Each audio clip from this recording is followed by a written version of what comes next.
વડોદરા શહેરના અભિલાષા 4 રસ્તા પાસે ભાજપના વોર્ડ નંબર 2ના કાઉન્સિલર ભાણજી પટેલે કાંસમાં ઉતરીને પાણી લીકેજનું નિરીક્ષણ કર્યું હતું। વડોદરા શહેરના અભિલાષા 4 રસ્તા પાસે પીવાના પાણીની લાઇનમાં લીકેજ થવાના કારણે પાણી સતત વરસાદી કાંસની ચેનલમાં વહી રહ્યું હોવાનું જાણવા મળ્યું હતું। આ લીકેજના કારણે Shivshakti society, Jawahar park, Jadav park સહિતની સોસાયટીઓમાં છેલ્લા ઘણા સમયથી પીવાના પાણીની સમસ્યા ઊભી થઈ હતી। ત્યારે શહેરમાં પાણીની તંગી વચ્ચે આ પ્રકારની લીકેજની ઘટના સામે આવતા સ્થાનિક રહેવાસીઓમાં પણ રોષ જોવા મળ્યો હતો। ત્યારે વોર્ડ નંબર 2ના સ્થાનિક કાઉન્સિલર ભાણજી પટેલે સ્થળ પર પહોંચીને વરસાદી કાંસની ચેનલમાં ઉતરી પાણી લીકેજની પરિસ્થિતિનું નિરીક્ષણ કર્યું અને પાણી લીકેજ બંધ કરવાની કામગીરી તાત્કાલિક ધોરણે શરૂ કરાવી હતી। સ્થાનિક રહેવાસીઓના જણાવ્યા મુજબ ઘણા દિવસોથી પાણી પૂરતા પ્રમાણમાં મળતું ન હતું। અનેક વખત પાલિકાને રજૂઆતો કરવા છતાં કોઈ હલ જોવા મળ્યો ન હતો। આજે પાણી લાઇનના લીકેજની જાણ થતાં તંત્ર હરકતમાં આવ્યું છે અને તાત્કાલિક રિપેરિંગના પ્રયાસો શરૂ કર્યા છે। કરીબન 1.5 થી 2 વર્ષથી પાણીની સમસ્યા હતી।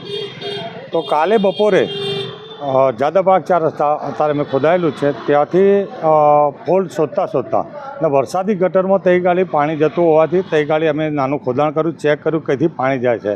તો કાલે 5 વાગ્યા સુધી અમે એનો ફોલ્ટ શોધતા આજે સવારે 10 વાગે અમે આ ફોલ્ટ અહીં ગાડી પકડ્યો અભિલાષ 4 રસ્તા ને ચેક કરતાં ખબર પડી કે બહારની જે લાઈન જાય છે એની અંદર જોઈન્ટ ખુલી ગયેલો, એ પાણી વરસાદી ગટરની અંદર જતું હતું કે જે આ વિસ્તારમાં જે જાદવ પાર્કવાળા જે 4 રસ્તા જવાનું પાણીની બહારની લાઈન હતી એની અંદર ભંગાણ હતું।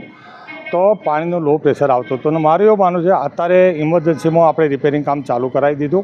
બીજી બી એક હજી જે વરસાદી ચેનલમાં અમે ઉતરેલા ત્યાંથી સામેની સાઈડ બી હજી એક બીજું એક લીકેજ છે, એનું બી અત્યારે અમે સત્વરે કામ ચાલુ કર્યું છે। મને આશા છે કે જે લો પ્રેશરની સમસ્યા હતી એ સોલ્વ થઈ જશે। વરસાદી ઢાંકણા ખુલ્લા હોય તો માણસ ઉતર્યો, તરત જ હું ઉતરીને અમે ચેક કર્યું, એનો વિડીયો લઈ દો ભાઈ અહીંથી લીકેજ છે કેમ કે જે આરસીસી ચેનલ બનેલી છે એ કરીબન 9 ઇંચ એનો જાડો સ્લેબ છે, એટલે એનો પરફેક્ટ વિડીયો લઈને પરફેક્ટ ડિસ્ટન્સ લઈને આપણે ખોદાણ કર્યું કેમ કે ઉડઝૂડ જો ખોદવાથી એ સ્લેબ તૂટે તો ફરીથી પાછો એ ખર્ચો આપણા કોર્પોરેશનના માથે ના આવે। એટલા માટે અમે પરફેક્ટ માપ લઈને પછી ખોદાવ્યું ને એ જોઈન્ટનું અત્યારે જે જોઈન્ટ ખુલ્લો હતો એનો અમે રિપેરિંગ અત્યારે કામ પૂર્ણ કરેલું છે।